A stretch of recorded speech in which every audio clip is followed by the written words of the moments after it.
Today we're talking about reckless fear.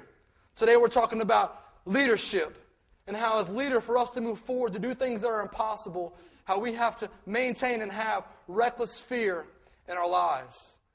How would you describe your generation of young evangelicals and their attitude toward the social issues that have gotten this country so knotted up in a lot of pretty heated debates?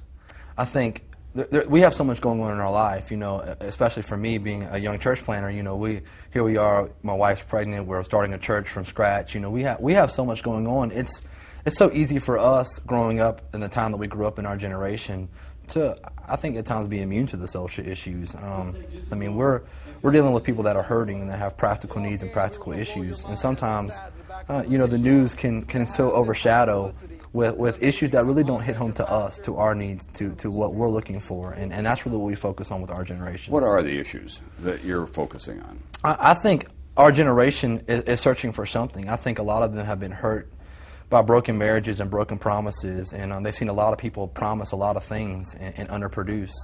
And I think we have a generation that has felt the damage and the mistakes of the generation before them, and I think what we're dealing with is a lot of hurt, a lot of pain, and people looking for something tangible to hold on to. And I think that's the generation that we're dealing with right now.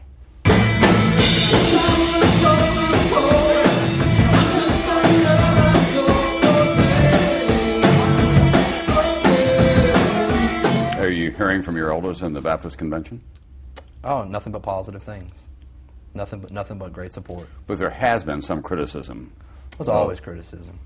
People always criticize what they don't understand, and I think anything new at times can frighten people. They don't understand that because sometimes it's a threat, because if something new is working, then sometimes we have to accept the fact that maybe we have to change some things. And so, there's always going to be criticisms, good criticism, bad criticism. There's always going to be criticism.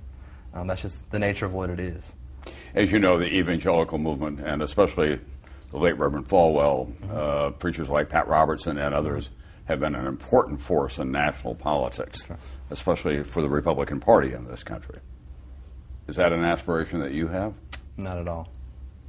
I think for us, I've seen that used before in the pulpit or behind a podium, and I'm not here to knock that. I'm not here to say we're against that.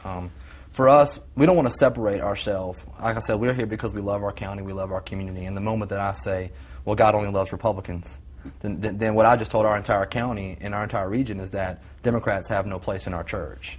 And so if we're about loving people, then we're going to love all people, and we don't want to separate ourselves and classify ourselves with one group of people, because I think we're fooling ourselves to say Jesus is a Republican. So we're not going to use our podium time for that motive. Could you personally vote for somebody who doesn't share your Christian views?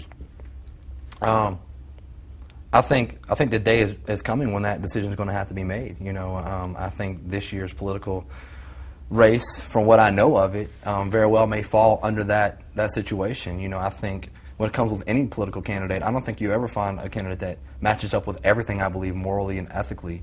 I think we try to do our best to find that candidate that matches up at least where we're at somewhere in our life. I think we're fooling ourselves to think we're ever going to find someone that is exactly like us and believes everything we believe. So I think we're going to continue to try to find someone that, the issues that we do believe in and that we do want to defend, they're with us.